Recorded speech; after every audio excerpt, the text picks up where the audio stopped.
Hi, I'm Emily Grassley, and welcome to Crash Course Big History. Today we'll be discussing why the history of life on Earth is not just a distant curiosity for people who happen to be interested in dinosaurs and trilobites, but one deeply wrapped up in what it means to be human and a part of an ancient and fragile biosphere. The history of life on Earth is a tale that spans from 3.8 billion years ago with the first appearance of single-celled organisms. It starts with a very young Earth, charts the rise of complexity in the biosphere, and links our story to the rocks and flames of the inanimate cosmos. The evolutionary epic is a story of fascinating beasts and dramatic changes. It's pieced together, similar to human history, by the hunt for evidence in order to construct a timeline of events. Much like historians, it's the job of paleontologists to interpret that evidence, and a lot of the timeline remains a mystery. Presently, we're at a stage comparable to the early Renaissance scholars rediscovering the history of the Roman Empire from long-lost documents, except we're using fossils and evolutionary biology to explore the depths of an obscure past. Humans have only been around for 250,000 years, or 0.00006% of the evolutionary epic. What's more, we're descended from ancestral species that lived millions and millions of years ago, right back to the origin of life, and their story is our story, and it's one that can teach us a lot about our lives today and the many pitfalls and perils of our future.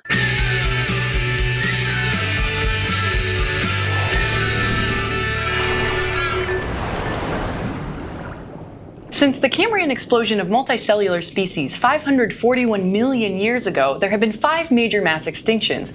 The first, the Ordovician extinction 455 million years ago, was caused by a rapid freezing period, followed in quick succession by a warming period killing off many inhabitants of the Earth that couldn't adapt fast enough. Then the Devonian extinction 375 million years ago was caused either by an asteroid impact, nutrient pollution from evolving plants, a decrease in carbon dioxide due to plant dominance, volcanic activity, or all of the above. The Permian extinction 252 million years ago may have been caused by an asteroid impact, a natural increase in carbon dioxide, or the prevailing theory, supervolcanoes blocking out sunlight. The Permian is called the Great Dying because it was the worst extinction of species in the past 541 million years. The Triassic extinction 201 million years ago was also likely due to volcanic supereruptions or an asteroid impact. And the Cretaceous extinction 65 million years ago, which wiped out most dinosaurs and led the way for an explosion of mammals, was caused by an asteroid. We are now in the middle of the 6th mass extinction. It's a disaster caused by us. Out of all of the mass extinctions that have happened since the Cambrian explosion, the 6th mass extinction is the first that has been caused by a single species, and it's our fault. But it's not because we're evil or diabolically powerful, but it's because we share the lessons of each generation to future generations in exquisite detail, and those lessons stack up and we get better and better at exploiting our ecosystems. The 6th extinction event isn't a recent thing either. Humans started the uptick in extinctions almost immediately. When we immigrated out of Africa 64,000 years ago, away from the African megafauna that had evolved alongside us, we began an evolutionary slaughter of non-African species that wiped out the majority of megafauna on every continent we visited. Easy pickings for human hunters fell before us in Europe, Asia, North America, and especially Australia.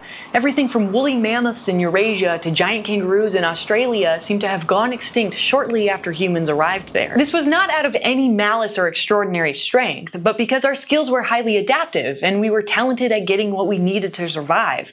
We can hardly blame our ancestors for not worrying about biodiversity or doing studies of animal populations 60,000 years ago. When talking about the 6th mass extinction, you're going to hear a lot about how this is the first one caused by a single species, and by contrast with the Ordovician, Devonian, Permian, Triassic, and Cretaceous, that's more or less correct. But there's another extinction event that we don't talk about enough. Allow me to take you back in time before the Cambrian explosion, well before multicellular species ever existed, about 3 billion years ago. Single-cell organisms were the only life on Earth, dwelling in the oceans and evolving for hundreds of millions of years. Very slowly, over millions upon millions of years, bacteria rose nearer to the ocean surface. They evolved to convert sunlight, water, and carbon dioxide into energy. It was photosynthesis, and the waste product of this process was highly reactive oxygen. Over the next billion years, photosynthesizing bacteria slowly increased to the level of oxygen in the atmosphere, and not all single-cell life was capable of withstanding the harmful effects of oxygen, and many many different species, all potential ancestors for more complex life, died off in the process. While a mass extinction of bacteria may not appear as dramatic as an asteroid wiping out dinosaurs, it is significant because these highly successful genera squeezed out many other species by simply being well equipped to extract energy and resources from the environment. Humans, through the use of our collective learning, are very similar. We're so adept at getting what we need out of the environment that we're leaving very little room for other species. At the core of this is scarcity and the limited amount of energy in the universe upon which all complexity depends. Very often the success of one species must come at the expense of another. However, that's not all there is to the equation, since there are also many interdependencies in an ecosystem that can easily be upset. For instance, those photosynthesizing bacteria in the oceans are still there capturing carbon dioxide and releasing oxygen. And if human-induced acidification of the oceans were to kill off much of this bacteria, carbon dioxide levels in the atmosphere would rise even faster than they are now, frustrating our attempts at combating climate change. That is why the prospect of a sixth mass extinction is so scary. While extinctions happen all of the time and are an essential part of evolution, if certain species are removed from an ecosystem, the entire house of cards can come crashing down, threatening even humans. While the Great Oxygenation took hundreds of millions of years of slow and gradual change, human-led extinctions are happening in a much smaller fraction of time, about 250,000 years. That might seem like a long time, but the rate seems to be accelerating with each rise of human complexity. As devastating as human activity was to many megafaunal species, once humans created agriculture, we started changing entire ecosystems to suit our needs. Human population numbers and density began to rise dramatically, meaning more resources were consumed. Forests were cut down to make way for crops and pasture, and predators that were a threat to humans and livestock were hunted down. And overhunting and overfishing by our exploding populations became a growing concern. But if we can assign a date to when these extinctions became a mass extinction, the year 1500 is a pretty good candidate. Around this time, the age of Western explorations had begun. Humans traveled the world, started colonizing new areas and building farms, and began hunting new species to extinction with improving technology. We introduced new invasive species and diseases that disrupted entire ecosystems. We started a global homogenization of flora and fauna, introducing our domesticates and offshoots like rats and rabbits into environments where they still compete with native species that had evolved there for millions of years. Let's go to the thought bubble. After the next rise of complexity, industrialization, things skyrocketed even further. Human populations have continued to climb from just shy of 1 billion people around the year 1800 to 7 billion today, and with projections that the human population will reach 9.5 to 10 billion by 2050. With increased populations and increased industrialization, the drop of biodiversity continues. Since 1500, we are aware of somewhere between 330 and 620 major vertebrate species that have gone extinct. And it isn't just extinctions that are worrying. Since 1960, the wild vertebrate population that still exists has been cut in half. With fewer numbers comes a greater risk of extinction in the near future as genetic diversity decreases and populations weaken. Today, we use about 40% of the total land area of the world for human purposes, and only 15% of the land is preserved for environmental protection. The remaining 45% is still eligible for further human development. This is not enough to protect many threatened species. Habitat loss is the primary problem for 85% of the species considered endangered today. And the oceans aren't faring any better. Unsustainable and unregulated fishing and pollution kills off animals like sharks, tuna, whales, sea turtles, and thousands upon thousands of species that are dependent on coral reefs.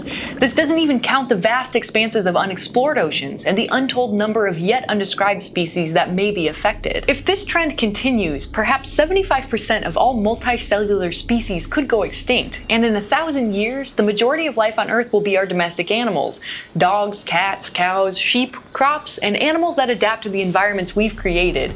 Soon, raccoons may rule the earth. Thanks, Thought Bubble. The biosphere is a complex tangle, and it's true that our global history is full of extinctions, and in fact is driven by them. It might seem like we ought to just preserve the species we need for our own survival and forget the rest.